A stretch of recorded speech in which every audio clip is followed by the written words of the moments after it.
தமிழ்நாட்டில் குட்கா பொருட்கள் விற்பனைக்கு தடை விதிக்கப்பட்டுள்ளது.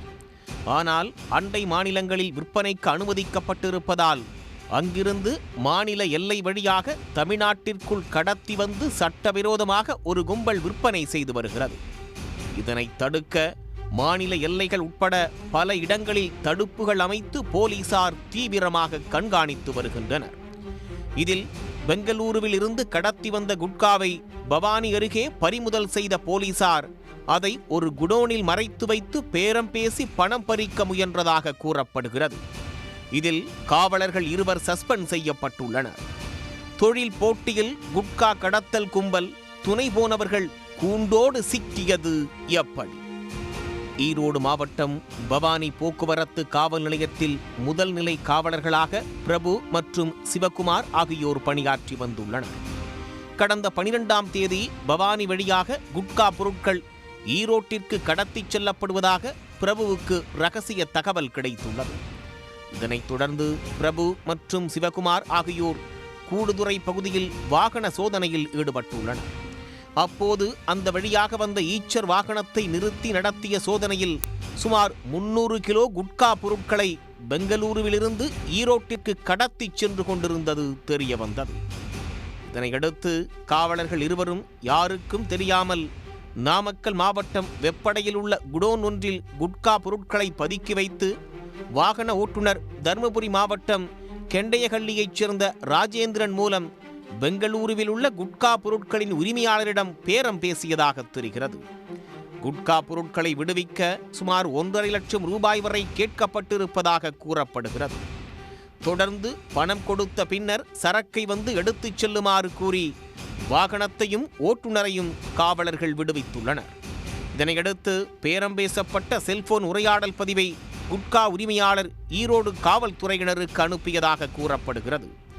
இதுகுறித்து மாவட்ட காவல் கண்காணிப்பாளர் ஜவஹருக்கு தகவல் தெரிவிக்கப்பட்டதை அடுத்து அவரது உத்தரவின் பேரில் வெப்படையில் பதுக்கி வைக்கப்பட்டிருந்த 300 கிலோ குட்கா பொருட்களை போலீசார் பறிமுதல் செய்தனர்.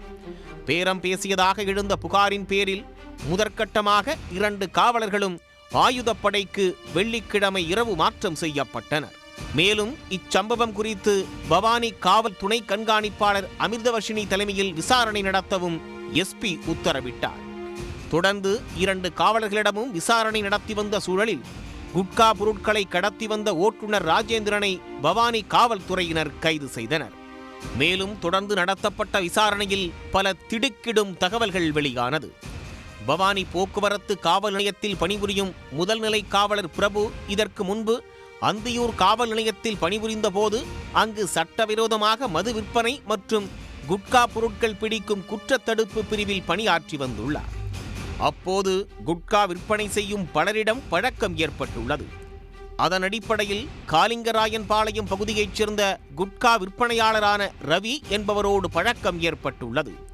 கடந்த 12ஆம் தேதி ரவி பெங்களூருவிலிருந்து அந்தியூர் வழியாக குட்கா பொருட்களை கடத்தி கொண்டு வருவதாக போக்குவரத்து காவலர் பிரபுவுக்கு தகவல் கொடுத்துள்ளார். மேலும் பெங்களூரிலிருந்து கடத்தி கொண்டு வரும் குட்கா பொருட்கள் ஈரோட்டைச் சேர்ந்த ரவியின் மாமா சண்முகம் என்பவருக்கு கொண்டு செல்வதும், சண்முகம் 4 குடோன்களில் குட்கா பொருட்களை பதுக்கி வைத்து விற்பனை செய்து பணக்காரராக மாறியிருப்பதாகவும் ரவி தெரிவித்துள்ளார். ரவி தனது உறவினரான சண்முகத்தை தொழிலில் இருந்து வெளியேற்றி அந்த இடத்தை பிடிக்க முயன்றதாக தெரிகிறது. இதைத் தொடர்ந்துதான் காவலர் பிரபு தனது நண்பரான மற்றொரு காவலர் சிவக்குமாரோடு சேர்ந்து ஈச்சர் வாகனத்தை பிடித்து ரவிக்கு சொந்தமான நாமக்கல் மாவட்டம் வெப்படை பகுதியில் உள்ள குடோனுக்கு கொண்டு சென்று குட்கா பொருட்களை இறக்கி வைத்துவிட்டு பேரம் பேசியதும் தெரிய வந்துள்ளது. மேலும் ரவி மற்றும் சண்முகத்தின் மீது ஏற்கனவே சித்தோடு காவல் நிலையங்களில் குட்கா பொருட்களை கடத்துதல் தொடர்பாக வழக்கு நிலுவையில் உள்ளதும் தெரிய வந்தது. இதையடுத்து குட்கா பொருட்களை கடத்தி வந்ததாக கைது செய்யப்பட்ட ஓட்டுநர் ராஜேந்திரனை பவானி குற்றவியல் நடுவர் நீதிமன்றத்தில் ஆஜர்படுத்தி பின்னர் சிறையில் அடைத்தனர். மேலும் குட்கா பொருட்களை கடத்தி சென்று பதுக்கி வைத்து பேரம் பேசியதாக பவானி போக்குவரத்து முதல் நிலை காவலர்கள் பிரபு மற்றும் சிவக்குமாரை மாவட்ட காவல் கண்காணிப்பாளர் ஜவஹர் பணியிடை நீக்கம் செய்து உத்தரவிட்டார். மேலும் இவர்கள் இதைப்போன்று வேறு ஏதேனும் பேரம் பேசி பணம் பெற்றுள்ளார்களா என விசாரணை நடத்தவும் உத்தரவிடப்பட்டிருப்பதாக தகவல் வெளியாகியுள்ளது. இதற்கிடையே இந்த வழக்கில் குட்கா பொருட்களை குடோனில் இறக்கி வைத்து பேரம் பேச உதவியதாக இருந்த ரவி, அவரது நண்பர் ரஞ்சித் மற்றும் குட்கா பொருட்களை வாங்க இருந்த சண்முகம் ஆகிய 3 பேர் மீதும் வழக்கு பதிவு செய்த பவானி போலீசார் அவர்களையும் தீவிரமாக தேடி வருகின்றனர். உடனுக்குடன் செய்திகளை தெரிந்து கொள்ள சன் நியூஸ் பெல் ஐகானை கிளிக் பண்ணுங்க.